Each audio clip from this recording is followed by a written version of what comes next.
Right, and we are ready to get started. I actually hit update. I did not hit done.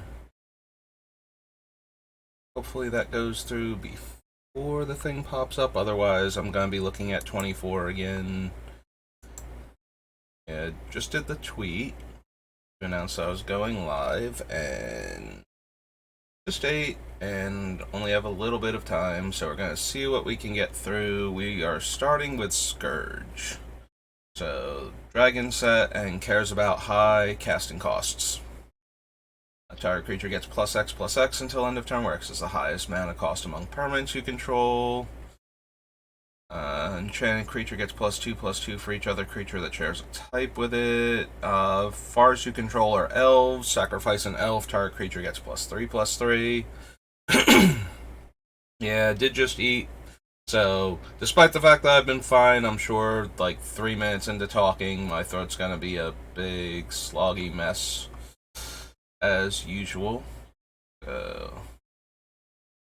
Ancient Ooze's power and toughness are each equal to the total converted mana cost of other creatures you control. Destroy target land.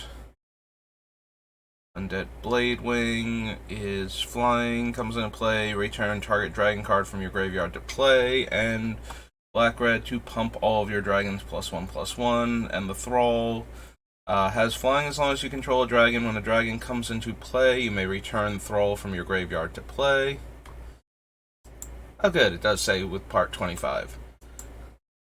So I did catch it in time. Whenever a creature is turned face up, deals 1 damage to target creature player. Destroy target artifact or enchantment in cycles. Any number of target players each discard cards from their hand equal to the highest converted mana cost among permanents you control. Black X tap. Target player reveals X cards from their hand and you choose one of them. That player discards that card at sorcery speed. Call of the Grave is the Abyss for non-zombies. 3 damage to target creature or player. Creature can't be regenerated and gets exiled if it dies. Good old carrion feeder. Mountain cycling. Additional cost to play Chill Haunting. Remove X creature cards in your graveyard from the game. Target creature gets -X/-X. No. Wirewood deals 3 damage to each creature with flying and each player and has cycling. Zombie gets +3/+3. Non-zombie gets -3/-3. Target creature gets -1/-1 until end of turn, and this gets a counter. Is put into a graveyard from play. Creatures get -1/-1. Red Decree is removes all artifacts, creatures, lands, graveyards, and hands from the game, so it leaves behind enchantments and planeswalkers. So not in keeping with what we're doing, and when you cycle it, you destroy all lands. Decree of Pain, always pretty solid. You can cycle it to get rid of small creatures, and if you hard cast it, you usually get to draw a lot of cards.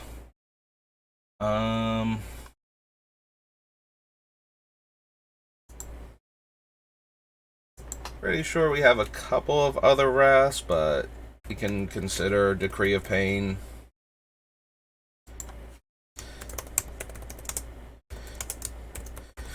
Decree of Pain is another one of those, always kind of on my short list.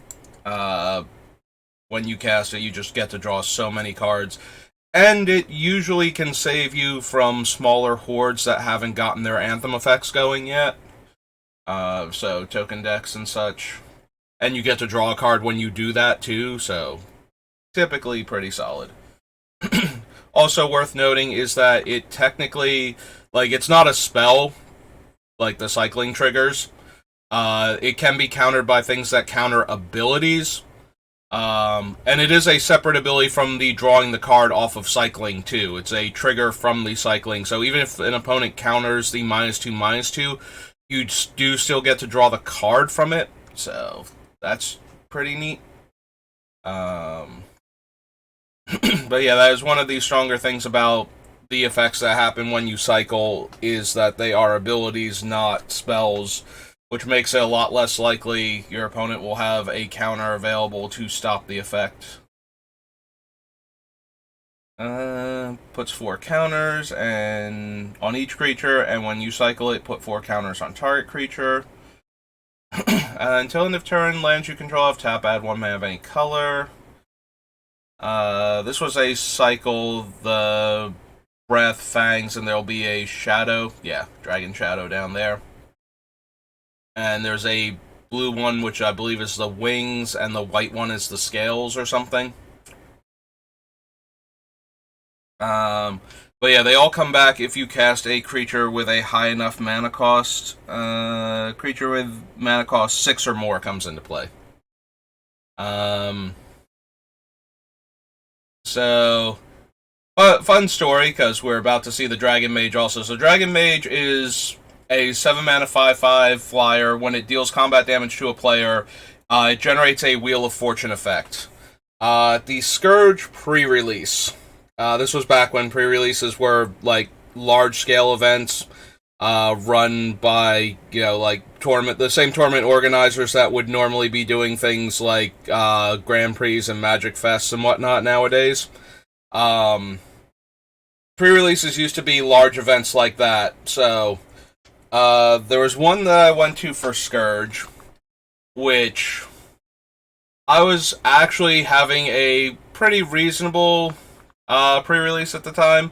I had done like the traditional sealed deck one that they run throughout most of the day, and then afterwards I looked to draft, because draft is my favorite format and has been for like the longest time. So, I believe it was Triple Scourge. Like, they just let you draft the set as opposed to like, so the way it used to work is that there's like one main set and 2 related expansion sets to that one, and they form the block. So it was Onslaught and Legions and Scourge. But I believe we were just doing Triple Scourge because it was a new set and people just wanted cards from the new set, and they knew that, so they were, even though the set does not draft particularly well by itself, they were still letting people do that. So I had a Dragon Mage in my deck because it was a large aggressive flyer. Excuse me. And the set was full of very high casting cost spells anyway, so it's not like including a 7-drop in my deck was completely off the wall. So I was playing against this excruciatingly arrogant guy. He had absolutely no time for anybody. He just wanted to win his games and win his packs because he was so great at Magic. And he was winning, but not by a lot. Like, the board was a little stalled out, and he was getting in, like, chip damage in the air. And he had cast multiple of this blue card. It's called, like, Rush of Knowledge. I think it's, like, 5 mana sorcery, and it lets you draw cards equal to the highest CMC among permanents you control, similar to the other cards that we've been looking at in this set. So he had drawn, like, 12 more cards than me. And at one point, and I knew what I was drawing to. I knew, so the red one, this one and the green one were both in my graveyard. The red one grants haste and fire breathing, I believe. Yeah, enchanted creature has haste and fire breathing, and the green one grants +1/+1 and trample. So his deck was so low that I knew if I hit the Dragon Mage, I would kill him. And he asked me why I didn't just concede and stop wasting his time. And my response to that is because I'm going to win this game. And he's like, whatever. And then I drew Dragon Mage and cast it. I think it took like 2 turns after that comment to draw Dragon Mage and cast it, and then have it absorb Dragon Fangs and Dragon Breath from the graveyard and attack him. And then he had to draw 7 cards, and I think he was down to either 5 or 6 at the time. And that felt wonderful. That felt absolutely amazing. He actually said to me, why don't you just concede and stop wasting my time? And the answer to that is because I was about to win this game. And, so technically, all that while he'd been wasting my time, but that's okay. I don't consider it a waste when I get a story like that out of it. Here's the 6/6, one of the earliest creatures with double strike. We had a couple cards from around Onslaught block. I think. Did we have any double strike in actual Onslaught, or was the first double strike creature in Scourge? Or not, we're in Scourge. First double strike creature in Legions. I actually genuinely forget if we saw any during Onslaught. I think we did. I think that's where the mechanic was first introduced. Now, granted, this is a 10 drop, but this is one of the biggest creatures with double strike. And it has fire breathing on top of that. But it does have an upkeep cost of quad red. To stop you from sacrificing the dragon. It is a 6/6 flying trample double strike creature, though. If anything was going to get in on raw numbers, I mean, it's basically worth 12 damage in the air, and we have a bunch of other creatures of similar stats. I'm going to put it on the list. We will probably cut it for, things that have even more raw power that we can make unblockable, like Lord of Extinction and whatnot, but I still have to go back and add that. I keep saying I'm going to, and I do remember that I didn't. And when I've been, updating the list to add in the game text of all the cards that I'm skipping over, because I realized adding the game text is kind of boring. It's not adding any content to my videos, and I can do it off-screen, and it's one of the things I can do when I don't have time to stream, that I can be working on the content, so. Makes our dragon spells 2 less. No. Dragon Storm, no. We don't have nearly enough dragons for that. Elvish Aberration, taps for 4 green and has forest cycling. Rage, target creature gets +X/+O until end of turn. Whenever enchant creature attacks, deals 2 damage to target creature or player. Enchant creature's turn face up destroyed. It can't be regenerated. 1/1 that gets our high drops into our hand. I'd have to see how many of the things we want to put in our graveyard have high enough casting costs. Not Force, Fierce. Fierce Empath. Spelled Fierce wrong. Spelled it like fear. There we go. Fierce Empath. Final Punishment is a sorcery, so Wound Reflection would be way better for us. So this one has its own little story. So way back in the day, obviously, so back when Scourge was not even in print yet, because obviously we have to have designed the card first, there was a not a contest, a gimmick marketing ploy that Wizards used, where the Magic community that was visiting Wizards' website could vote on different aspects of a card being designed, and would result in the card being printed. So they got to vote on what card type it was going to be, and it wound up being a creature, and they got to vote on what color it would be, and it wound up being green. And there were, they took submissions for, different things its game text could be, and things like that, and, voted on, different combinations of power, toughness versus casting cost with those abilities. And, people voted on it, and we wound up with this thing. And the nickname for it, because design, before the card gets officially, made into a card, they often have nicknames in design. This card was referred to as Mr. Baby Cakes. So if you ever hear somebody call Forgotten Ancient Mr. Baby Cakes, that is where that nickname comes from.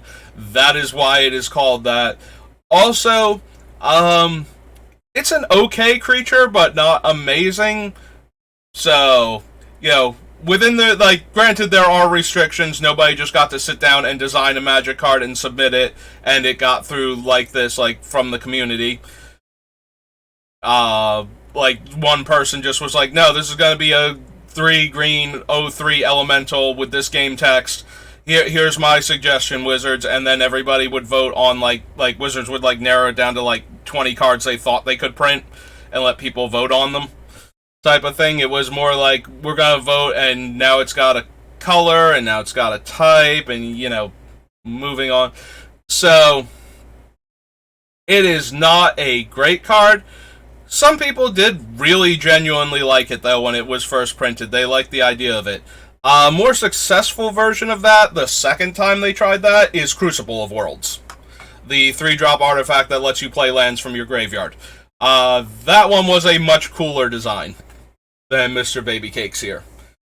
But that is his fun story. If you've never heard of this whole idea or anything, very different from the World Champion cards that used to exist, where the winner of the World Championship got to design a Magic card, and then, within reason, to try and capture the same feel of the card, WotC would, make the card. From those, we got things like, we got Avalanche Rider was like the first one to get it, like the first person to win it when they were allowing that, and then get a card that was Darwin Castle. Avalanche Rider was one of the first ones. I think some of them took a while to submit cards that they liked that were printable, was the problem. You might have heard of Tiago Chan, the Snapcaster Mage. His original submission was a land that had the ability to cycle itself to counter a spell.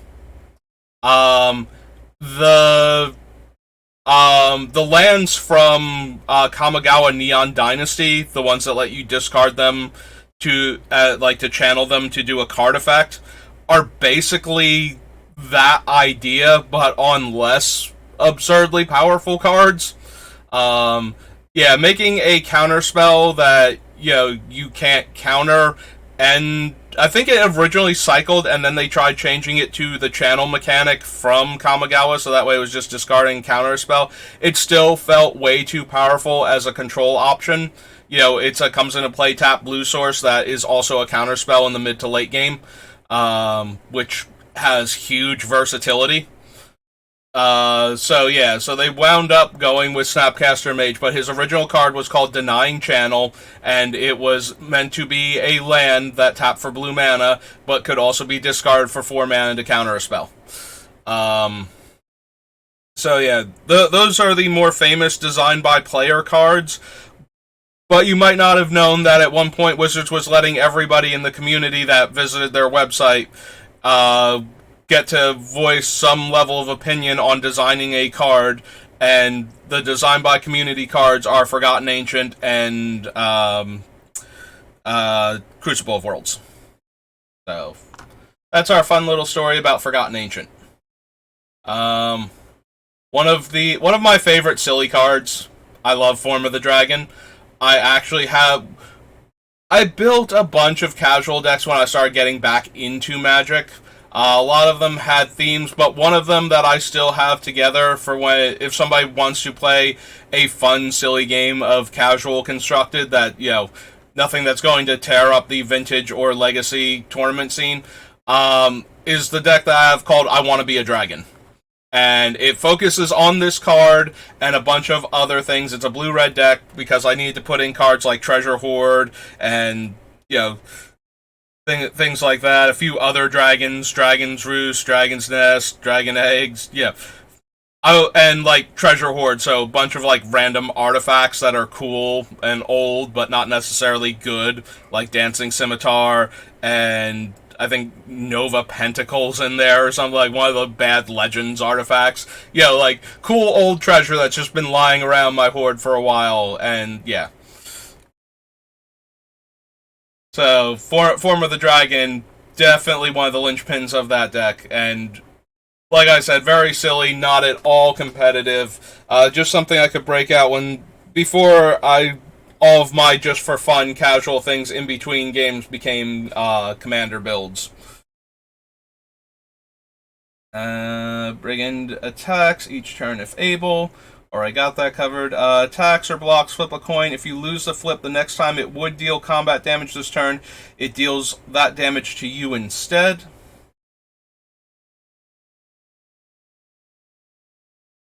I think we have enough cards that damage the player that we're giving them to. We got a bunch of different black creatures that come into play and cause the controller to lose life equal to the power of the creature we gave them, and then are forced to attack the opponent. So Psychopath's ability to randomly damage the person we gave it to instead of the person they're attacking is not that impressive at that point. There's War Strike again. War Chief. Grip of Chaos. Whenever a spell or ability is put onto the stack, reselect its target at random if it has a single target. 4/4 Beast tokens. Creature spells with CMC 6 or greater cost 2 less. Beast spells cost less and regenerates a beast. 5 mana 3/3. Whenever you play a creature spell with convert mana cost 6 or more, this gets 3 counters. Lethal Vapors, one of my favorite cards in the Planeswalker deck, in my Super Friends deck for Commander. I love cards that go in very specific decks and don't do well in others, or would not see play. I love it when I find a card that is just absolutely perfect for a deck and has a unique effect. So since the Planeswalker deck has very few creatures of its own, and most of those are comes into play abilities anyway, the only other creatures it's making are the tokens off of the Planeswalkers. Sticking Lethal Vapors while the board is empty means that the Planeswalkers just sit there unchecked until somebody either plays a spell that can damage/destroy a Planeswalker, or somebody skips their turn to get this thing off of the table, and skipping turns means less time spent attacking my Planeswalkers and more turns, like getting back to my turn faster. And if we get 2 heads up, it actually just straight up time walks the opponent in order to let me start doing more stuff before they can react to it. So the more time you give the Planeswalker deck, the faster it gets to the ultimates. Assuming I don't have, doubling season. And then I can top deck, a proliferate effect and get to the ultimate even faster than you were expecting. Because Planeswalkers are super vulnerable in Commander. If you've ever tried to play a Planeswalker deck, there are 2 reactions to Planeswalker decks in Commander that I've seen. One is kill it immediately, and the other is, no, that's not really a problem. Oh god, its ultimate does what now? Those seem to be the only 2 mentalities I've ever encountered, and more and more it's been leaning towards the kill it immediately. Also, there are players that feel like, you know how they don't want to attack another player because they don't want to provoke that player? There is a subset of players that I've run into that feel like attacking the Planeswalker is somehow not attacking the player that has that Planeswalker, and therefore won't provoke the immediate negative reaction. It's like, no, I would rather take damage than lose my value engine. You are destroying my cards. I take that as personally as if you had reached out and killed one of my creatures with a Doomblade here that I really wanted to use, type of thing. But some people actually have the mentality of, no, I'm not really, especially if they don't kill it, but they stop you from using the abilities that you wanted to, like now you can't use the middle minus, or you're off the ultimate now. Now, granted, knocking the Planeswalker off of the ultimate is something I understand, but just, not seeing the Planeswalker as a threat, but attacking it for the sake of doing something. The why of what you're doing in Commander usually is more my concern than the what. For example, I've played with players that when they can't decide who they should attack and multiple players are vulnerable to their creature, they roll a die. And then they're like, well, I didn't decide it, the dice didn't. And my response to that is, you decided to roll a die, and then you attacked me. So, in fact, the fact that you let the dice decide that you were attacking me is kind of more annoying to me than if you had gone, no, I think Saber is the biggest threat at this table, I'm going to attack him. So, I mean, that's me, that is my reaction to stuff. But the mentality that drives players to make the decisions they make is very interesting sometimes. Like how different it is from my mindset. It's like I will never attack an opponent at random. I will try to figure out from where I'm at, what they're playing, like who the best player to chip damage in against is. And sometimes I will spread the damage around because I don't think any one player is the biggest threat. So I will do the attack this player, then attack this player, then attack the third player, then decide from there where we're at if nobody does anything like super important that needs to be reacted to. But I do have my own like things that players do where it's just like, you know what, this requires a response from me now because the way I see the board and the way you see the board are completely different things, and I either have to actively discourage this type of mentality by attacking you now, or I have to evaluate how I'm going to do things going forward because you are playing with us, type of thing. Like, oh, I can't play this Planeswalker because you will just casually attack it because you have nothing better to do. So I have to, take that into account that you will probably do that because that's been your mentality every time somebody has played a Planeswalker. Versus, this person either targets them or does not target them when they should, and, play the Planeswalkers accordingly to that. But yeah, no, that Lethal Vapors made me think of the Planeswalker deck and the way players treat Planeswalkers in Commander, and how wildly different players' reactions to Planeswalkers in Commander can be. Like, how they handle the threat evaluation when looking at a Planeswalker is definitely something unique. Misguided Rage is target player sacrifices a permanent. We did gloss over Lingering Death. It's an aura that makes them sacrifice the creature at the end of their turn. Nefashu. For some reason, I thought this thing's name was Nalfeshni. So when they actually print it, like, after the demon from Dungeons and Dragons. So after, I think Nalfeshnis are demons. I'm like 9, as opposed to devils. There's actually a distinction in D&D. Between chaotic evil and lawful evil creatures from, hellish planes, to the point where hell is for devils only and the abyss is for demons. Anyway, I was certain that Nefashu's name was Nalfeshni because of the similarity in the letters and sounds in the name. And so I was when they actually printed Nalfeshni in the Baldur's Gate set.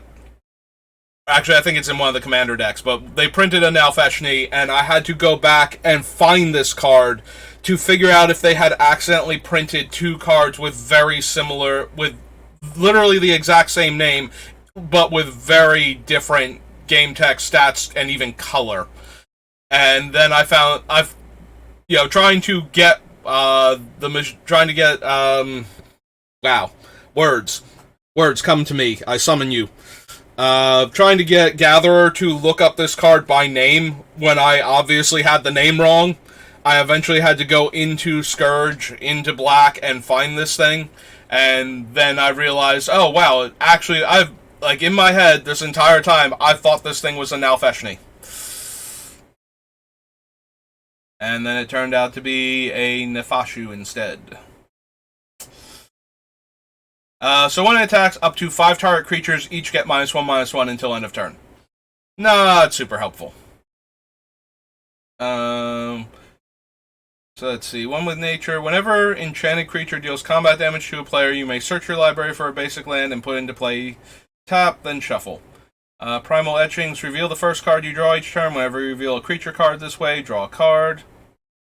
Proteus Machine is a 2/2 with Morph. Becomes the creature type of your choice and is... Oh, it doesn't even... Does it not have one naturally? Is it a golem or a...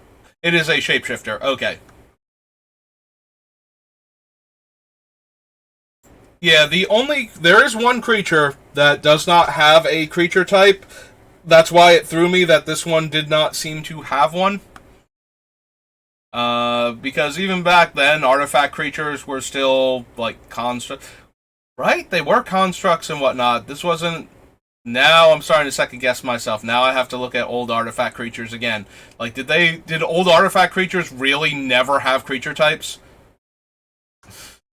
Did I just blank that from my mind because I'm so used to artifact creatures having creature types? This is gonna bother me now. I have to look at old cards. Like, do we have any other artifact creatures on this list that I can look at real quick? No? This is literally the first one? Alright. We'll find another artifact creature. In the meantime, Morph, discard a zombie card from your hand, and it's a 4/4. Whenever a player plays a spell with CMC 3 or less, deals 2 damage to them. Hey, it's Eidolon of Revels without a creature type. Or power and toughness. Return target creature card from your graveyard to your hand in Storm. Rock Jockey. Rock Jockey was my favorite card to draft at the pre-release because it is a 3-mana 3/3, which made it much bigger than anything else at the mana cost, and a lot of people were jamming, like, 5, 6, 7 drops in their deck and did not adjust their mana accordingly. So I won a lot of games on the back of, here's Rock Jockey, he's just going to get in there for several turns before you play a decent-sized creature. It doesn't let you play a land the turn it comes into play, and you can't play it if you've already played a land this turn. So you can't really play it on turn 3, but if you run out of lands that you want to play and you cast these guys, you get a lot of power and toughness to casting cost at this point in time in the game. Creatures used to be terrible. I don't know what to tell you. So a 3-mana 3/3 that made you skip a land drop, especially if you didn't have one at the time. Super good in a format full of giant expensive things that opponents were not building their mana bases properly to cast. 6/5 with Morph 7, turn face up, you may put a creature card from your hand into play. No. 1 damage to target creature in Storm. Oh, Grape Shot. How far you've risen, I guess. Usually Storm cards are supposed to get worse, because Storm was a crazy mechanic that was way too powerful, but I guess in this instance we can make it cost less and let us ping players and creatures instead. That seems fine. Siege Gang Commander. Do love me some Siege Gang Commander. It's always been a limited bomb, and it keeps coming back in, like, core sets and whatnot. I say keeps coming back. I know it's come back at least once, and it was good times there, too. And then there was the Sling Gang in one of the Modern Horizon sets that's directly inspired by him, and was also very good at the time. Morph, sack 2 mountains, turn face up, deals 3 damage, divide as you choose among any number of target creatures. Sacrifice a creature and draw 2 cards at sorcery speed, because damage used to go on the stack. This is a vampire that gives you the stuff it damages. Yeah, and has Morph triple black, Spark Spray, Sprouting Vines is the Storm Rampant Growth. Oh, it puts it in your hand, too. Wow. I forgot how bad Sprouting Vines actually was. I could have sworn it was at least Rampant Growth where they got into play tapped. Players can't cycle cards. Beginning of each player's upkeep deals 2 damage to that player, and players can't gain life. Temple of False Gods. Do we want Temple? Temple is a good mana acceleration, because once you have 5 lands, you have 6 mana, at least. Normally, unless some of your lands are not tapping for mana. Which we might get Maze of Ith into this deck. But I think we have enough colorless mana producers. And while we will take the ramp, we don't need the ramp for a lot of the things that we're doing. We need to get to 4 mana for our bullies, and only one of that is colorless. And the rest of our stuff is not, like, crazy expensive. So, and the stuff that is stuff that we're not necessarily trying to cast. It's stuff that we're trying to put into our graveyard and give away later. So, good old Tendrils. Titanic Bullvox is a 7/4 trampler. Deals damage equal to the highest CMC among permanents you control to target creature or player. Can't be blocked except by creatures with flying. There's our favorite Swamp Cycler. This thing is just a monster. Like, it fixes your mana early, and in limited, a regenerating creature means that you need, spells that stop regeneration or bury target creature, and being in black means that a lot of the black removal doesn't hit it, so you're looking at Carbonize, basically, as your most realistic way to get Twisted A-Bomb off the table, or a bounce spell. I don't even think there was a good pacifism in this set. Certainly not in Scourge. There might have been in Onslaught, though. Unburden, player discards 2 cards and has cycling. Infestation can enchant only a non-basic land. When it becomes tapped, destroy it. Undead War Chief. Secretly a 3/2, because it is a zombie and pumps all zombies.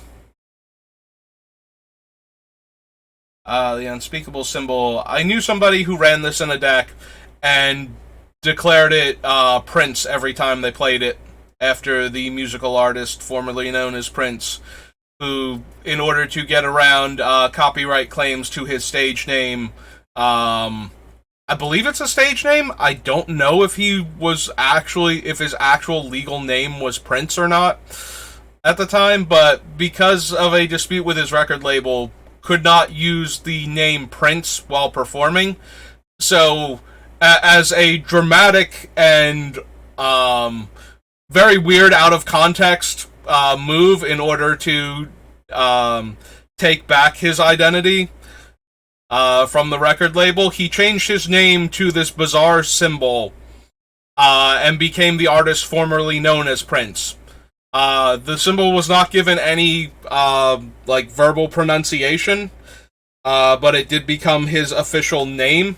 So that allowed him to become the artist formerly known as Prince, and he could promote himself under that wordy banner instead.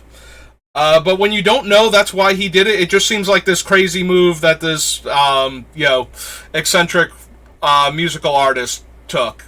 And I did not find out until probably a decade ago that is why he did it. And it's that makes so much more sense. It's still a really weird move, but at least there was a whole lot more logic to it than what it seemed like at the time. Because this would have happened when I was still in grade school. It's famous musical artist changes his name to bizarre, unpronounceable symbol and insists on being called by that. Just seems like a thing that only a rich, crazy person would be able to get away with. And then you find out that it's no, the record label was basically holding his name hostage from him, and he could not use his own name when performing, so out of spite and as a way to really work around it, he made that symbol, copyrighted it, and declared it his name. So that way nobody could use it against him later on, he owned that symbol, and that became his symbol for his name, and therefore he could promote himself under that. And then the artist formerly known as Prince is such a wide diversion from just calling himself Prince that it worked around the legal copyright on his name at the time. So yeah. So, Unspeakable Symbol, I knew a guy that when he played it would always declare that it was Prince, and that the Unspeakable Symbol was his name.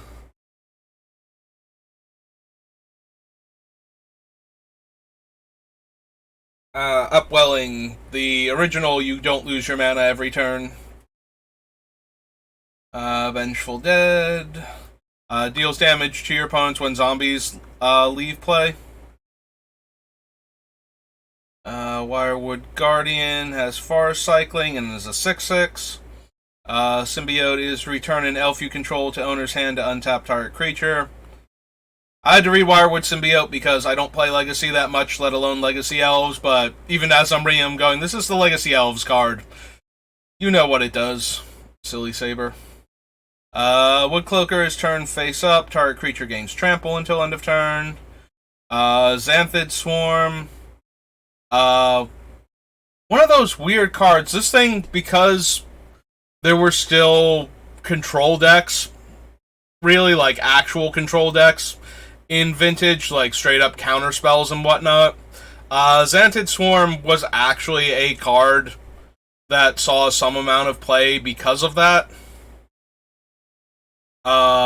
Nowadays, a lot of the blue control, there are still blue control decks that, exist, and they're obviously Force of Will and Force of Negation are still very heavily played in Vintage, but Xanthid Swarm was primarily meant to fight counterspell decks that were trying to stop you from doing your cool combo, and, do a lengthy, drawn-out control game in order to win. Nowadays, I have not seen a real control deck in Vintage. It is almost exclusively combo, and the reason to run control elements is to break up combos only, not to control the game long enough for you to win the game. Technically it still is, but you are also trying to combo off, and you are just trying to either stop your opponent from doing their combo first, or stop them from stopping you from doing your combo. Is the primary reason why counterspells get run. Like, they are the tools by which you make sure your combo works and your opponent's doesn't. Not the way that you just win the game. Like, you don't just lock your opponent out of the game. If you want to do that, you're usually looking at more of the stacks, mana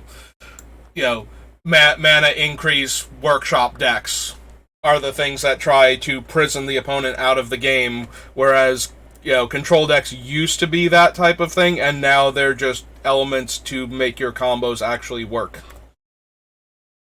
We don't need Secret Lair, we don't need 7th edition, so we are going to Shadowmoor. Got roughly an hour before I have to stop. Excuse me. Stretching a little bit.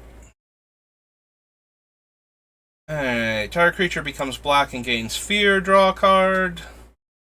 Gets +1/+1 as long as you control another black creature. 4/4 can't block. 4/1 buffs all of your black and red creatures, and when it becomes the target of a spell or ability, opponent loses 4 life. Becomes the target of an opponent's spell or ability. Beseech the Queen is a weird tutor. Search your library for a card with convert mana cost less than or equal to the number of lands you control. Still playable, but we have other options. I would be running Grim Tutor. I was the one that got reprinted recently. That was not recently. It was like a year and a half, 2 years ago. But you know what I mean. Like relatively recently. I think it's still in standard, or it has just rotated out with the last rotation. Blazethorn Skeleton has haste if you control red, wither if you control a green. Quick creature gets wither and +1 power. Flying and has fire breathing in 2 colors. Red creatures have first strike. Enchanted creature attacks each turn if able. Whenever a creature is put into a graveyard, if it had -1/-1 counters on it, put a -1 counter on target creature. 3/4 trample, buffs green and red. Planeswalk, and 3 mana, sacrifice it to destroy a scarecrow or plains. This has gotta be like the last creature printed with Planeswalk, right? I don't think there have been any in any other sets. And this is the third creature, the one that I could not think of that has Planeswalk. So it's this one, the Antelope, and the white creature that you can spend green to give it Planeswalk in Homelands. I think those are it. I think those are all of the creatures that have Planeswalk in their text. Maybe one day we'll look that up and see how accurate it is.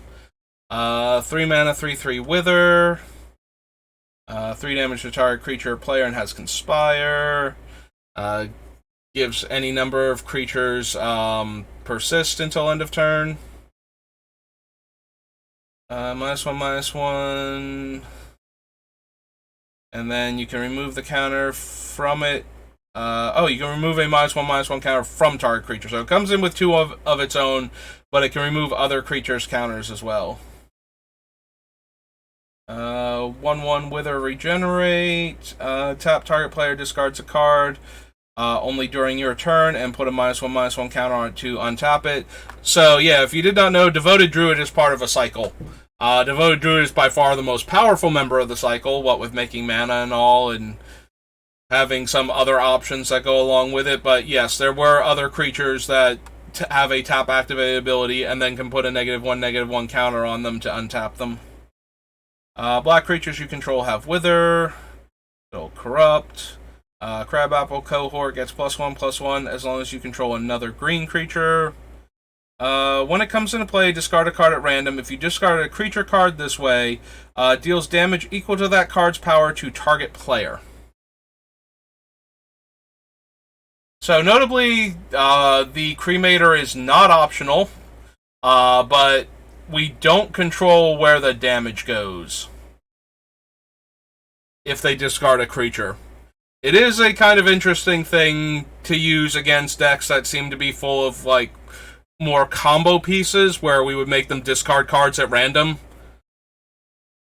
And then they would have to discard, like, a bigger creature to do anything relevant. Also, it can't be used to hit, like, our creatures, so we don't have to worry about them randomly discarding, a 4+ power creature and killing, like, the Bullies. Probably not gonna make it, but I've said that about a lot of cards, and some things have to make it. So, Kragan with an A, Wick. No, Cremator. Red one gives haste and makes it red. Draw a card. Power and toughness equal to the number of black permanents you control, and they have fear. 3/3 comes into play. Put a -1/-1 counter on target creature. 7/7 comes into play. Tap, so already terrible. Doesn't untap and is dealt damage. Untap it. Yeah, we can't use that one, unfortunately. Demigod of Revenge. Neat creature. Very powerful in the decks that ran it, because you would cast Demigod and you would get all of them back, and they were 5 power flying haste creatures. But obviously does not work in Commander. Like, one of those really powerful when you can play with 4 of them in a format that had trouble dealing with them. Nowhere near as powerful. So I've always pronounced this Deus of Calamity because it sounds more divine. I've also heard it called the Deuce of Calamity, and that might be more accurate, but Deus sounds more intimidating to me. There was a deck, it was called All in Red, that's whole purpose was to put this thing into play as fast as is humanly possible, like turn 1 or 2. Hope the opponent did not have a removal spell, and then just start blowing up their lands. Because there were a bunch of decks that were running around in the same format as it that did not have, like, 1 or 2 mana answers for this thing. So they might legit just die to it coming out that fast. I mean, we can put it in the deck. It destroys a land the defending player controls when it deals combat damage. It does have to deal the full 6 damage to them. So if they block it... But if they block it, then they're losing resources, and they're probably still taking damage. We can add them to the list. Yeah, weirdly, all of these semi-divine creatures that have, like, 5 hybrid mana symbols in both Shadowmoor and Eventide are not legendary. They sound like they should be. Calamity, not Calamati. Help if the other A was in there. Maybe that's why I was trying to put an A over there. Obviously, for the Demigod of Revenge, it would be terrible if it were legendary. But yeah, the fact that these things are all not legendary was kind of weird at the time, because they all sound like unique beings that are just wandering around this plane. There's Devoted Druid. Din of the Fireherd gives a 5/5 red elemental creature token. Target opponent sacrifices a creature for each black creature you control, then sacrifices a land for each red creature you control. Disturbing Plot returns a creature from your graveyard to your hand and has Conspire. Dramatic Entrance puts a green creature from your hand into play. Drove of Elves power and toughness are equal to the number of green permanents you control, and they have hexproof. Okay. Attacks or blocks gets a -1/-1 counter. When it's put into a graveyard from play, draw a card for each -1/-1 on it. I mean, the attack is a 3/2, so that's not particularly impressive. If they get through for damage and we can steal it back, we would get the card when we sacrifice it. If the opponents can sacrifice it before then, they get the card, so... We've had a couple of spells like that, where it's just like the creature that they get would be really cool. I think we have better options, like the one that makes them discard their hand, and then if we can steal it back, we get to draw all the cards they would have gotten if they had been able to kill it themselves. Has tap put X -1/-1 counters. Or no, has tap put X 1/1 red. Wow, where did I get counters from? 1/1 red elemental creature tokens into play with haste, where X is the creature's power. I have no idea where I got the word counters from. I forgot Elemental Mastery existed. They do get exiled at the end of the turn. Elsewhere Flask I did not forget existed. I love this card in 2-color decks when you would have, like, Corrupt and Jaws of Stone and the other ones that all care, because it turns all of your lands in play into one basic land type so that it would count for all of them when you did the cool spell, but you could still run 2 colors, and you got to draw a card from casting Elsewhere Flask, so it was never that bad.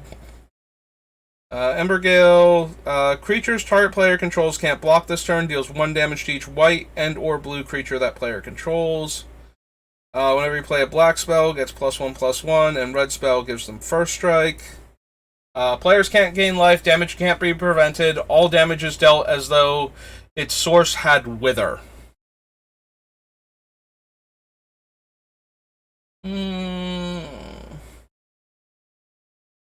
So, one of the biggest things about Everlasting Torment, giving the Wither means that when we give out these smaller creatures, and, a lot of the times it's like, well, they'll just block it, why wouldn't they?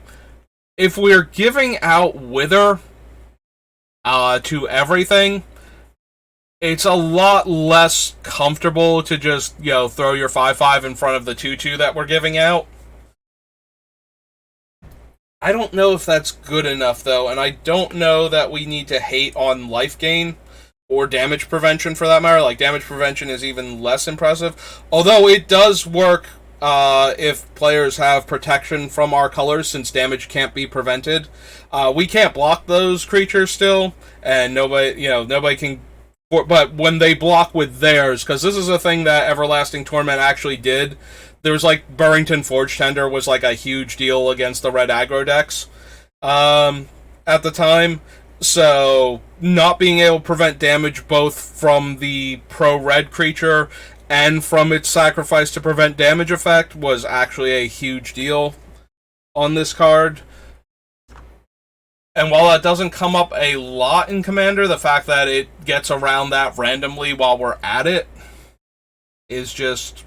I don't know if it's good enough, though. I don't know that we care about giving Wither to our creatures, that we're forcing them to attack. It does let them attack into bigger things and do, relevant stuff.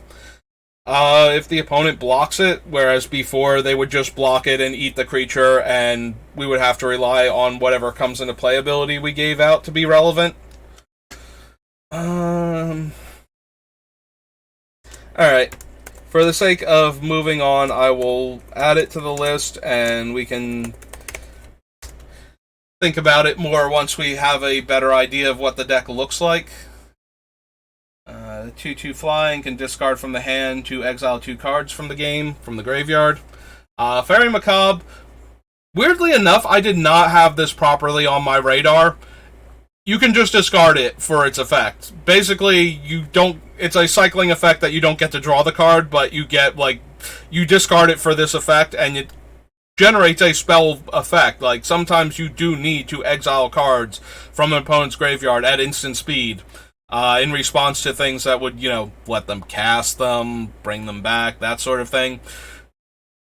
But I don't know why, when I first saw Fairy Macabre, it did not dawn on me that this was actually really potent. Like, I looked at it and went, oh, that's pretty cool. You can discard it and, exile cards from the graveyard. That's a reasonable effect, but I was never looking at it as that would be the primary reason why you would want this card.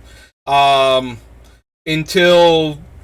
when we were looking at things like Ravenous Trap that were, like, free and exiling graveyards, and it's like, oh, right, I should have realized, like, I look at this card, I go, oh, that's super helpful when you're combating things like Dredge, where they put a bunch of cards in the graveyard and now you can just exile them for free.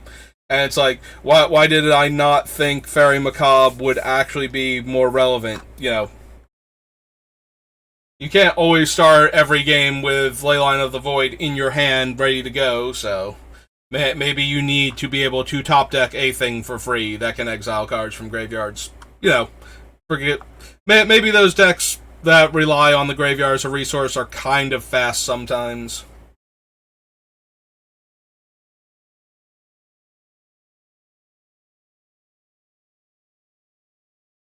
Farhaven Elf gets you a basic land into play tapped. Filter lands. Fire Spout. Fire Spout created an awkward moment one time. So in a side event where I was playing, it was actually constructed. I had scrubbed out of the PTQ at the time, and I was doing a side event, and I was playing against somebody that was using Still Moon Cavalier, the creature from Eventide, and I cast Fire Spout, and I had said deals 3 damage to all ground creatures. I had tapped green also, but I forgot that Still Moon Cavalier could gain flying, and I had spent green. What I had actually done was tapped one of the specifically the green one, the land cycle from Lorwyn. They come in with 2 counters. I'm blanking on what they're called now. Like they all have the same word in their name, so they're all like that type of land for each of the colors. The vivid lands.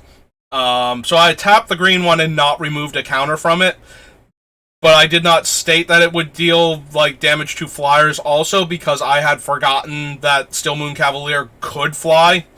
And, white-black not known for its ability to jump creatures otherwise.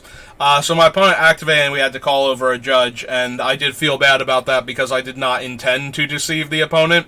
I just forgot their card could do that, and I did not point it out because I did not think it was actually relevant. So just a little thing, if you're in a tournament, like, be aware of what your cards can do, and don't say things that are misleading because you think it's irrelevant. Because you might have forgotten something, and then you have to call a judge over, and we have to have a discussion on whether or not you intended to mislead the opponent into making a bad decision. It was ultimately decided, and while my opponent was a little annoyed about it, they did agree that, yes, I had tapped a green mana source, and I did not remove a counter from it, so I obviously used green to cast the spell.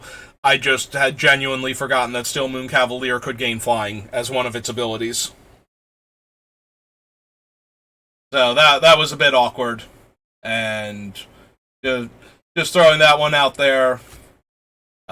Fists of the Demigod. So there's also a cycle of enchantments like this where they give abilities to the creature based on the colors that they share with the card. So Fists of the Demigod references Demigod of Revenge, and therefore buffs the creature. If it's black, it gets Wither and +1/+1.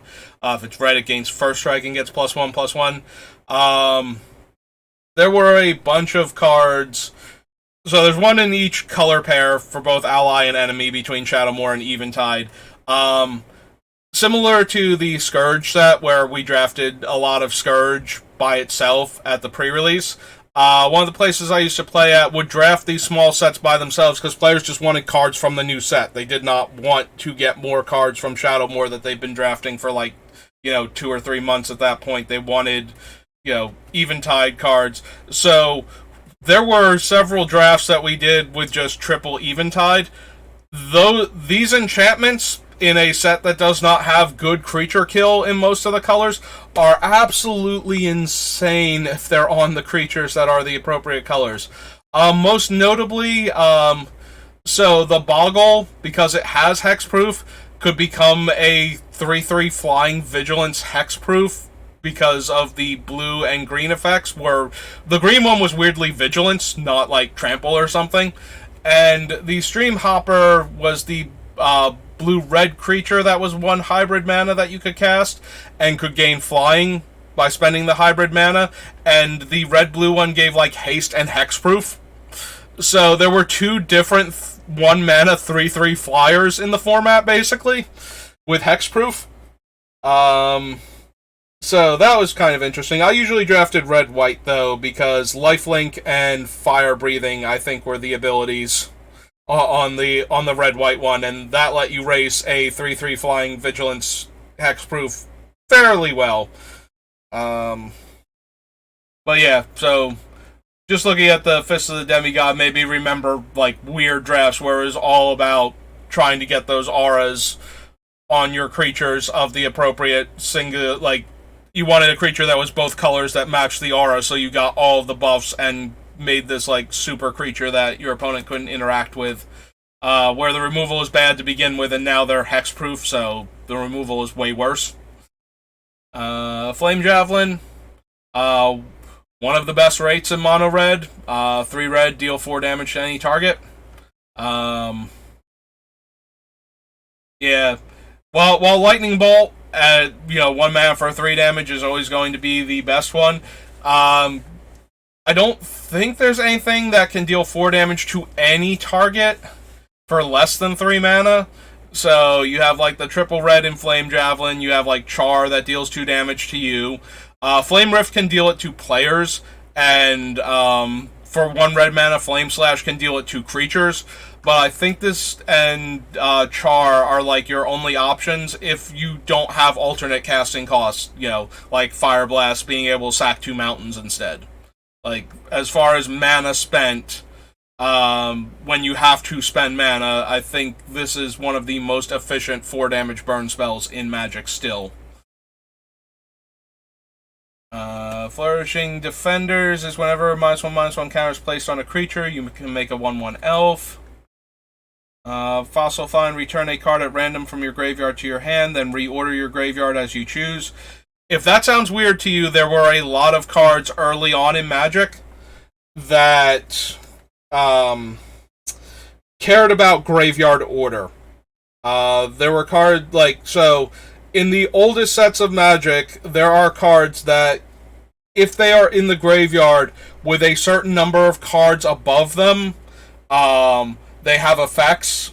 Most notably, Ashen Ghoul and Nether Shadow can come back into play if they have enough creatures above them.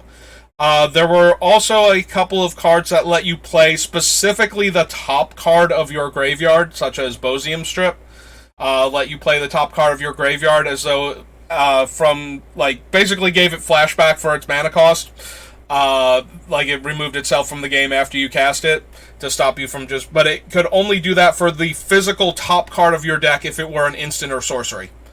So Fossil Find, in order to return the card at random from your graveyard to make it easier, to just pick up your graveyard, shuffle it, and put it down for the opponent to choose a card at random from, they had to allow you to then put the graveyard back in any order afterwards.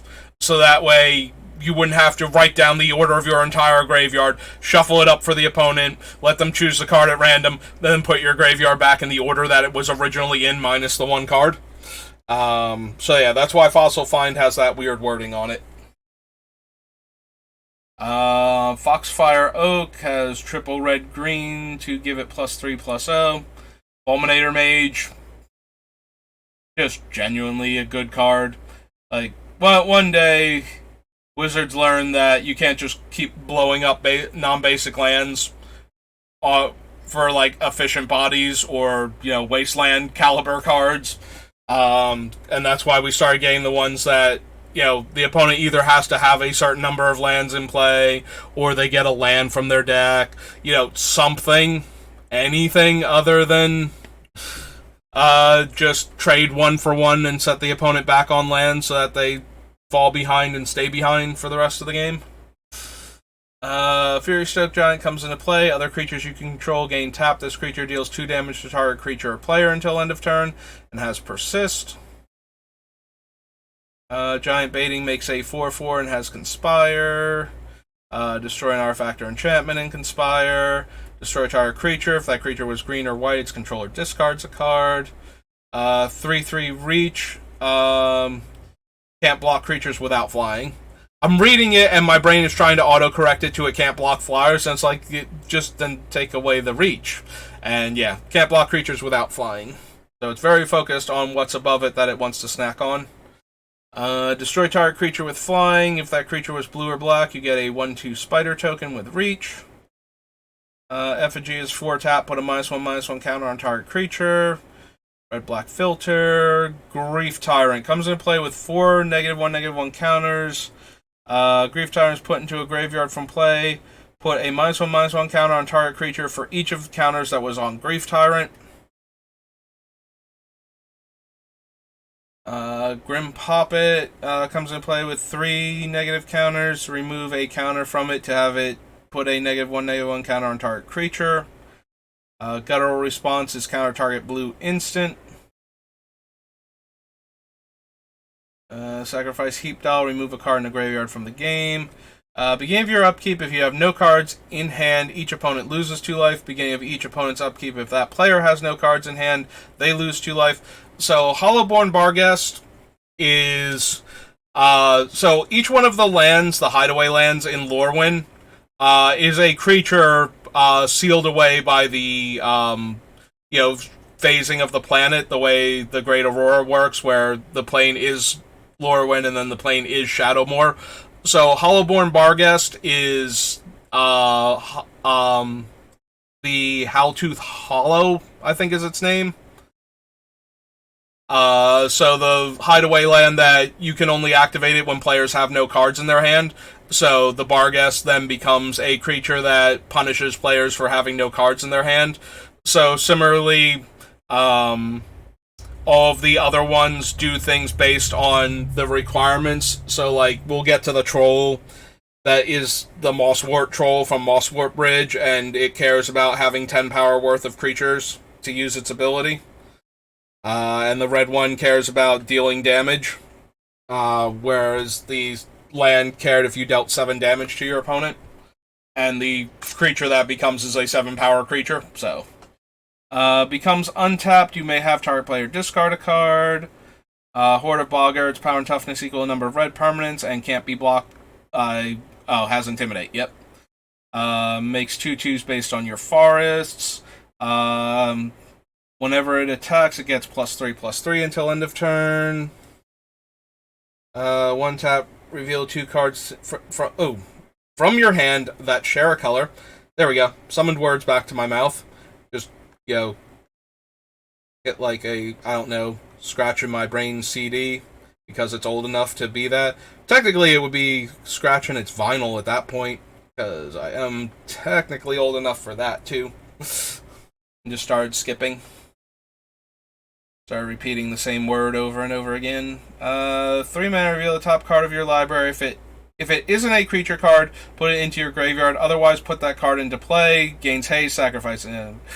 No, thank you, impromptu raid. Incremental Blight gives out -1/-1 counters.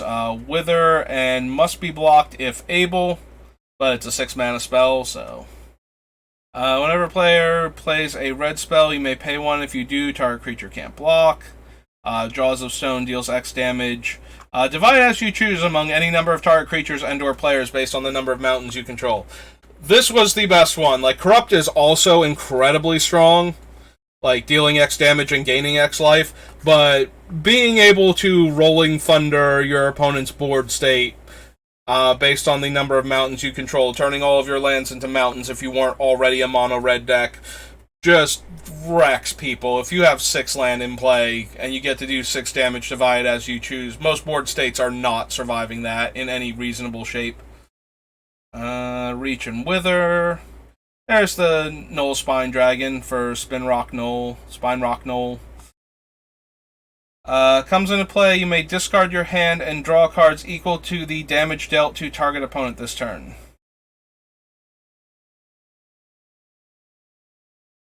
Unfortunately, we would still need to deal damage to a player before we cast that.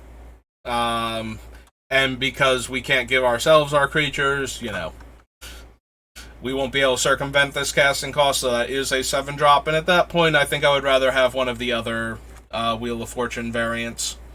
Discard a card with converted mana, cost X. Knoll Spine Invocation deals X damage to target creature or player.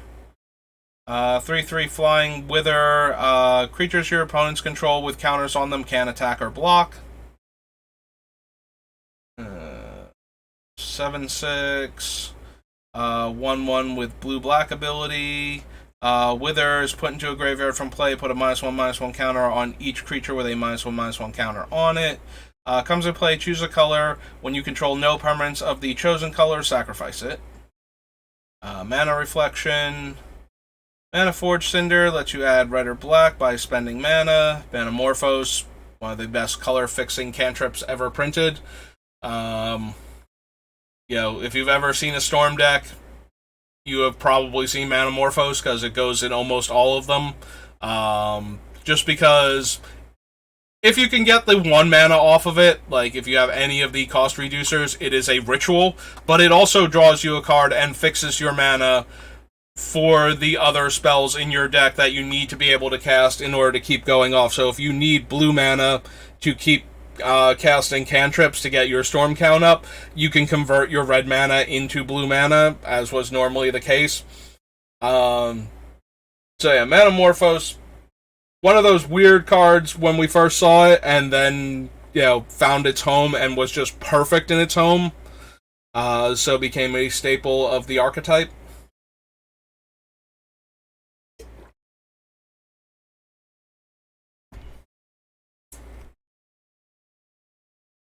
Midnight Banshee is a -1/-1 counters matters card.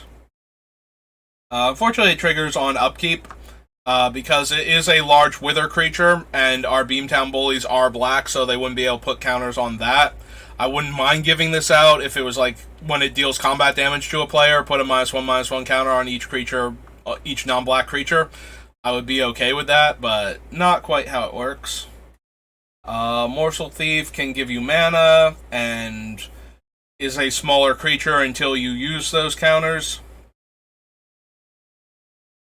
I said Morsel Thief, it's a Morsel Hoarder. Morsel Thief is, I think, a goblin from Morningtide. Mossbridge Troll, so yeah. Every time it would be destroyed, it automatically regenerates. So Indestructible was already a thing, but I guess they wanted it to become tapped every time it used that ability, rather than just being straight up indestructible. But you can tap any number of creatures you control other than the troll with total power 10 or greater to make the troll a 25/25 until end of turn.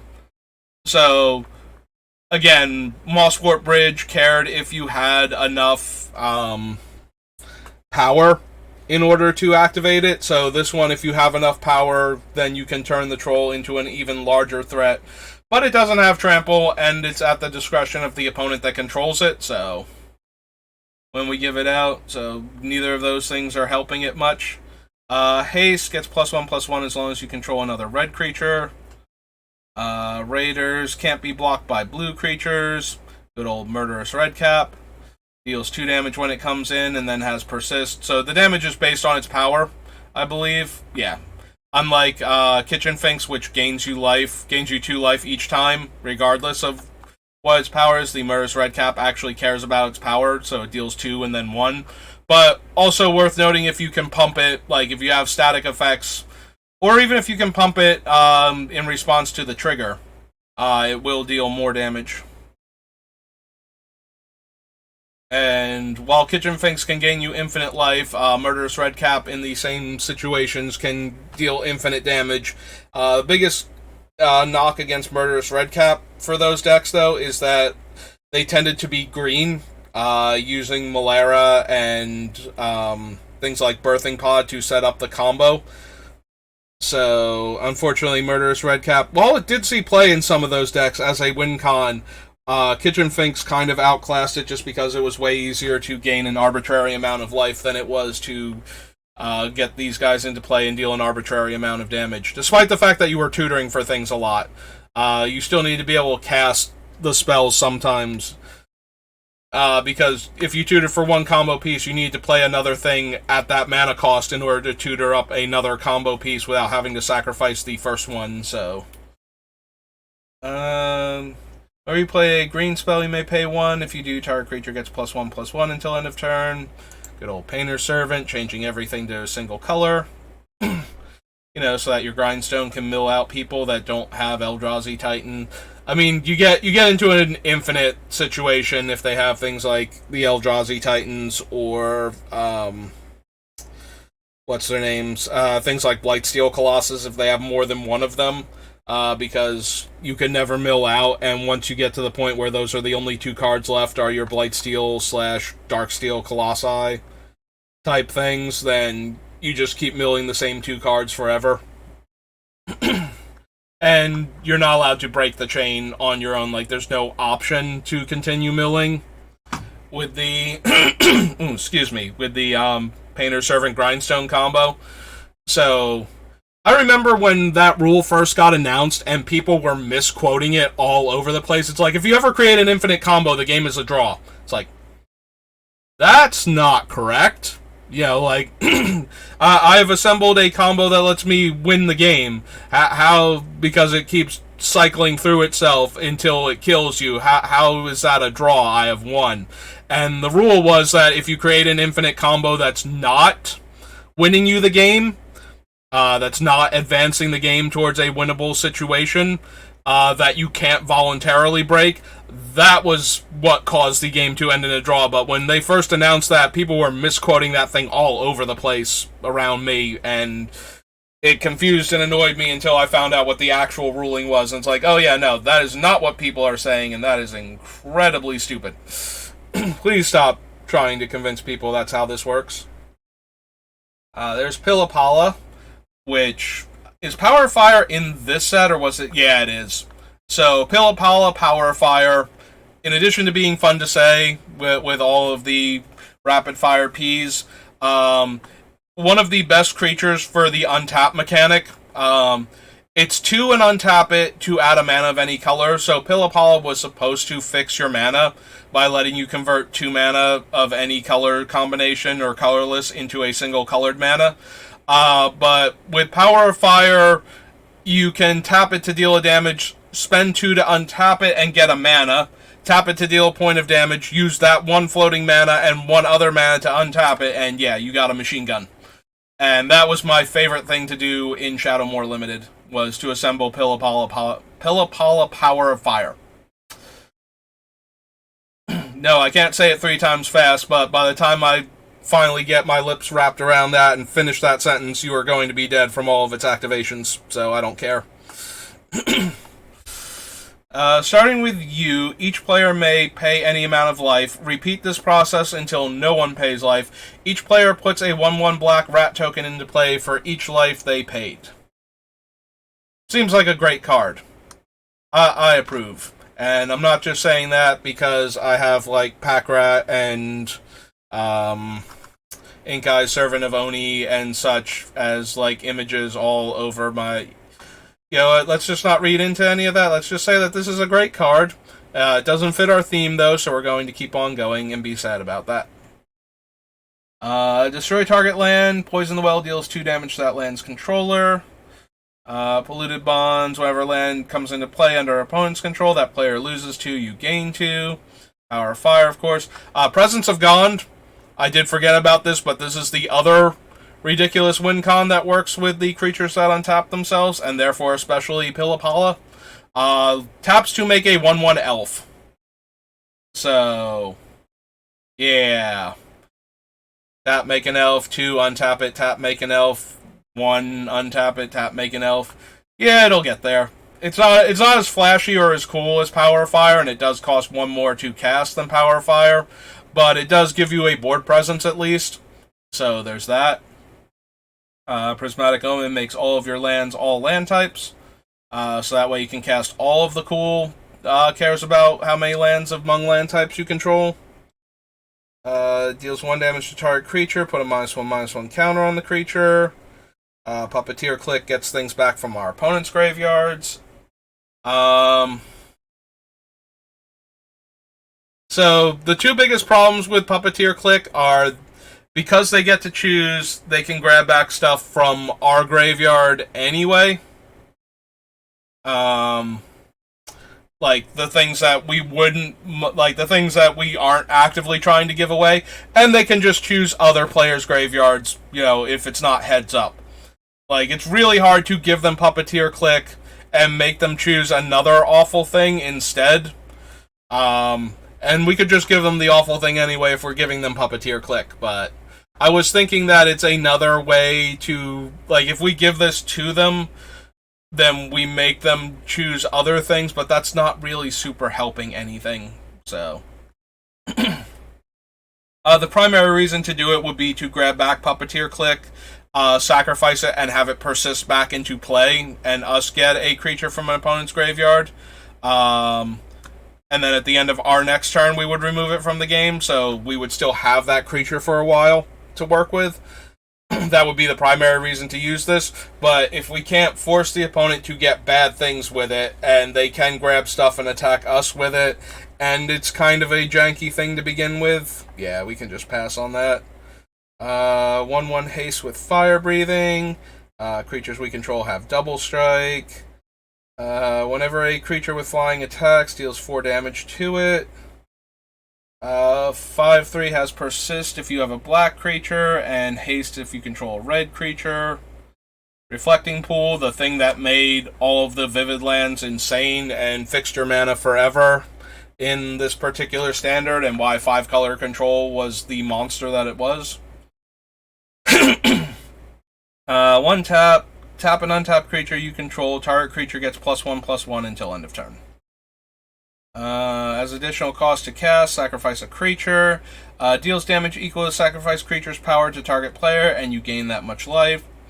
Roshin has tap add 4 to spend on X spells.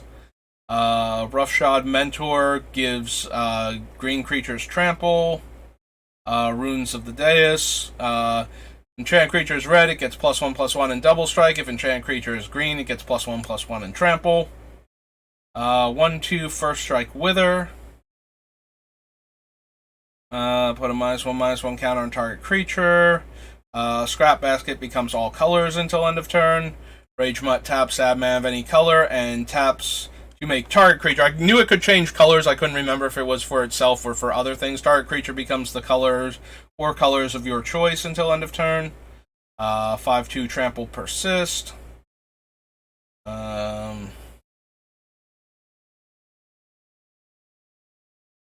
So the persist creatures do return to play under their owner's control. So a 5/2 trample that we give out would be a 4/1 that we would get back. I don't know that that's good enough, though. Like, it's still kind of underwhelming. But it is worth noting we would get the creature back, and it is a decent-sized attacker at that point. And pretty easy to get killed in combat, too, if the opponent, doesn't want to take a ton of damage. 2/1 Wither. Wither, and when it blocks or becomes blocked, it drops down to a 1/4.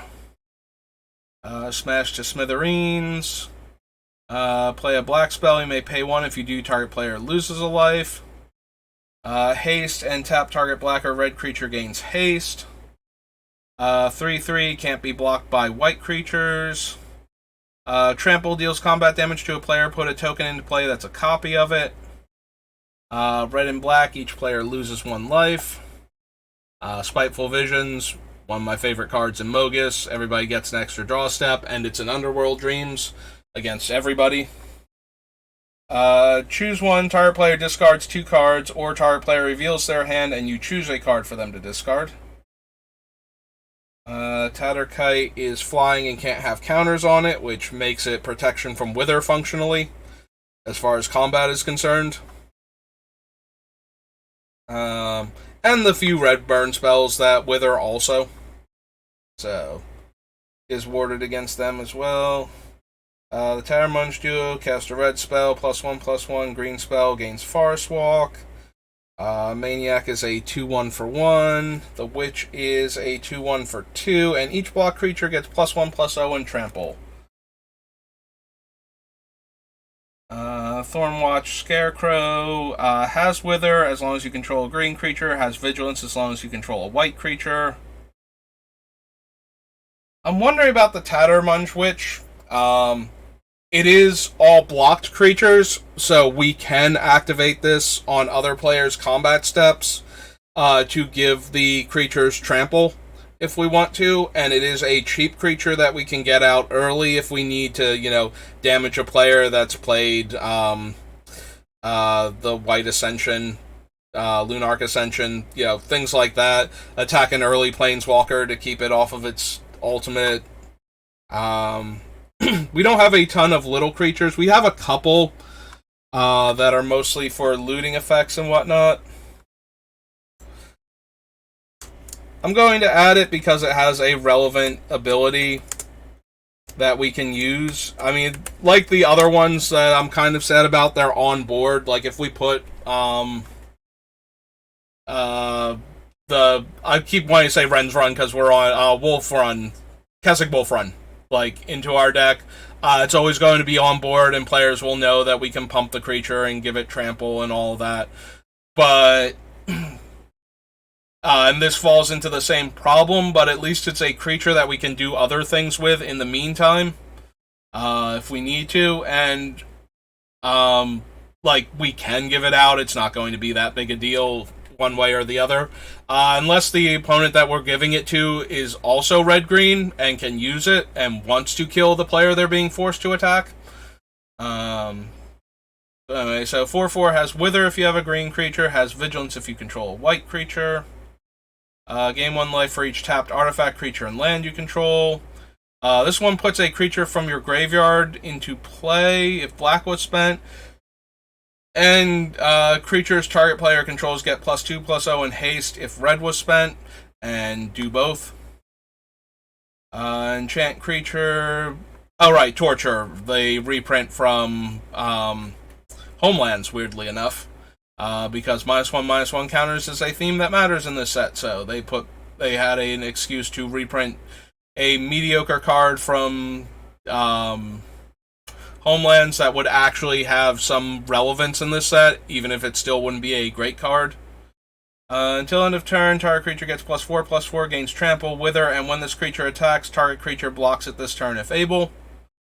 Target untapped creature, it deals damage equal to its power to its controller, and has Conspire. Target player discards their hand unless they pay 7 life. Meh. Equipped creature has 3, untap it, it gets +2/+2 until end of turn. Valley Maker is a 5/5 that has sack a mountain, deals 3 damage to target creature, and sack a forest at triple green. Vexing Shusher usually winds up in my creature heavy decks that are worried about counter spells. This one, and if they are large enough creatures, the Spellbreaker Behemoth from Alara block. Both of these are in Rorikthar as measures against control decks ruining all of my fun. This is the green one, gives the creature +1/+0, makes it green and draw a card. Vigilance if you control white, and Flying if you control blue. Attacks or blocks put a -1/-1 counter on an end of combat. Choose 3 target non-enchantment permanents and destroy 1 at random. Wither on a 3/3. Flying for blue, persist for black. 9/9 blocks or becomes blocked by a creature. That creature gains Wither until end of turn. Whenever it deals combat damage to an opponent, remove all its -1/-1 counters. Good old Woodfall Primus, one of my absolute favorite creatures. Very dangerous to give out because it can destroy a lot of our fun stuff that we wouldn't want to lose. But we would get it back if it dies. The biggest problem with it is that if we are using like the land to steal back the stuff, they can blow up Homeward Path. They can also blow up the things that are protecting the Beamtown Bullies a lot of the time, so Boots and Greaves and such. That makes it a bad creature to give out. That doesn't necessarily make it a bad creature for our deck. It is one of my favorite, like, catch-all, because it destroys everything. Oops, moused over that thing. It does destroy everything that isn't a creature, so kills planeswalkers, artifacts, enchantments, and lands. And all of those can be very problematic permanent types that suddenly need to die. He is an 8-drop, but that's okay. We still don't mind casting him. That being said, we have a lot of high casting cost spells in our deck, and some of them we do need to cast as opposed to give away. So adding another 8-drop to our deck might not be the best decision here, despite how much raw power it has. It is good to give away, though, if we all agree on what the biggest problem is, and it's not our stuff. You know what? Woodfall Primus makes it into almost all of my green decks, so we're going to give him a chance to be in this one also. Like, it's still too good of a creature, I feel like, to just not put in there. Like, we might wind up cutting him because of the nature of the deck, but just by what he does, Woodfall Primus probably can make it into the deck. And the last option we have is Wound Reflection, which can be interesting when we're forcing opponents to attack each other with giant creatures. It is a 6-drop, functionally do-nothing enchantment until we start giving out the things and they start connecting. But it does speed up the clock a lot. If we give a 10-power creature to another player and force them to attack with it, now it's 20 damage. So now even if your opponent... like, if they have to chump block and they didn't want to, like, they have to chump block with a utility creature they would rather have kept, but they can't take 20 here, type of deal, that's where this card gets interesting. If the threats are evasive and they're taking more damage. Also, if we're giving out the things that make the opponent that we give them to lose life, and then they're attacking other opponents and maybe making them lose life, we can do a lot of damage very quickly.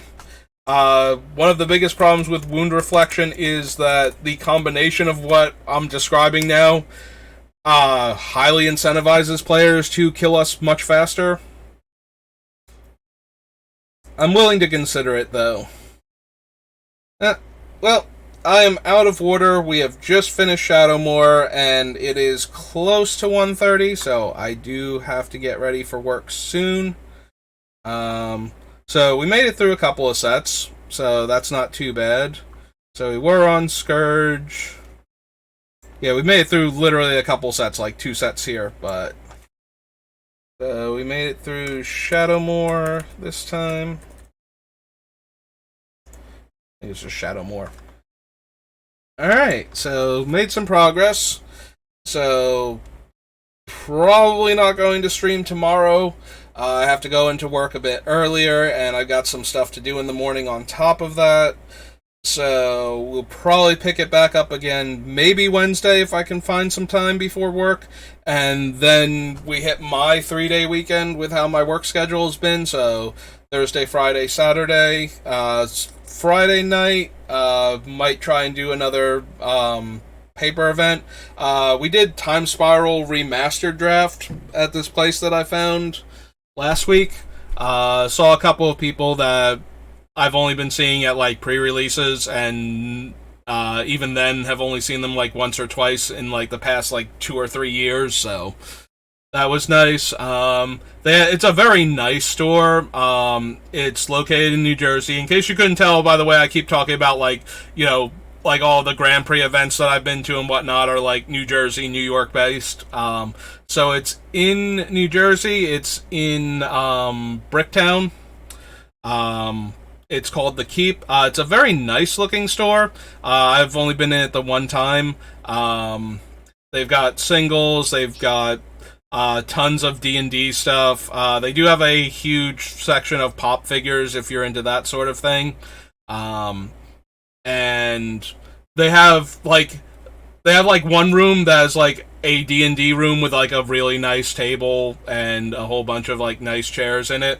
And then they have like they have like a bunch of tables set up towards the front of the store so that the store, like the shop owners or shop keeps, if they are playing Magic, they're like right there next to the register so they can just get up and help a customer. But it lets them like be actively playing if they want to. They also have like a widescreen TV over the pop figures across from the counter. So when I was in there, it's like towards the end of the night, they were playing one of the third-person shooter games. Not my style, so I couldn't tell you which one, even if I was paying attention to it. And then they have like beyond the D&D room is like a side room. It's like it almost makes like a narrow hallway in order for it to be the D&D room, and then it opens back up again in the back of the store, and that's where they have like the Magic tournament when they're running stuff. So it has a couple of long tables with like soft mats on top of it. So it was a nice store. First time I've ever been charged sales tax for a tournament entry fee when paying cash, so that kind of threw me a little bit. Every other place I've been to has always been if you're not charging it on your card, it's just whatever number they say it is. So that was a little bit off, but other than that, like, it was not an unreasonable price. It was like, with the sales tax, it was like close to $40, I think. It was like 38 plus tax, I think, so it was like a little over $40 for the entry fee. But to do Time Spiral Remastered, which has a bunch of expensive, the old frame cards, I did open a Chalice, so that was pretty cool. And I got to draft a fun deck, mostly blue spells. Got a Mr. Stuffy Doll, and the original artwork. I love Stuffy Doll. I love him as a reference to, so Mr. Stuffy Doll, if you've ever seen the original artworks for cards like The Rack, Black Vice, Cursed Rack, he's also, the sacrifice for Leshrak's Right, which gives, a creature Swamp Walk or something in Ice Age, is this little, brownish tan, Sackboy type doll, similar to the little Big Planet character, that has a big smile on his face that is always shown being horribly mauled by these, torture devices. And Stuffy Doll, so he got his own card in Time Spiral, and they have reprinted it, but without that artwork. They have just printed it as a more, traditional looking voodoo doll, and that makes me sad because I love Stuffy Doll for being the Stuffy Doll. That was the nickname that players gave him that I had heard at the time, so I also refer to him as Mr. Stuffy Doll. And his whole point is to he damages himself with his own ability. He's indestructible, and every point of damage dealt to him gets redirected to an opponent of your choice when he comes into play. You pick an opponent, and that player is linked to Stuffy Doll, and every time something hurts Stuffy Doll, it hurts that opponent, and the Stuffy Doll is indestructible. So, there were surprisingly a lot of cards in the set that I ran into that could kill a Stuffy Doll. My brother drafted Saprolings and had a playset of Death Spores. The black one that lets you sacrifice Saprolings to give -1/-1. So that was a bit awkward. But yeah, had a good time. Had a lot of fun. Drafted a lot of powerful blue cards. I had multiple of the 7-mana 4/4s that's a spend for 2. One Cloud Skate. I got an Ancestral Visions. I wound up cutting it because I had a bunch of erratic mutations in my deck, and I realized that I had a 0-drop spell that I could hit for erratic mutation that would cause it to fail, and I would, like, I'm using erratic mutation primarily to get rid of, like, utility creatures anyway, so I only need it to hit for, like, 1 or 2 a lot of the time. So I wound up cutting Ancestral Visions.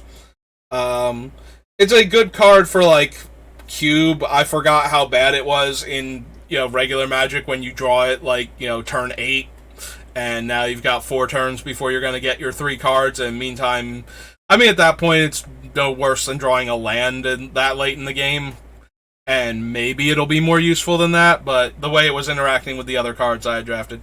So anyway, just figured since I had a good experience over there, I would mention them. So they're called The Keep.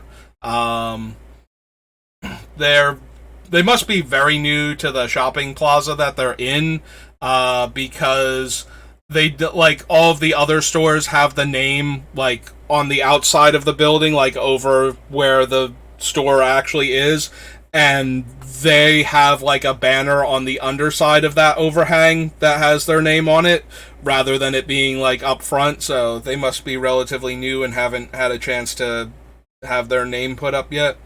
But anyway, now that I've managed to talk for like 5 minutes, it is 1:30 and I have to get going, so thanks for watching, have a good day, and I will see you next time.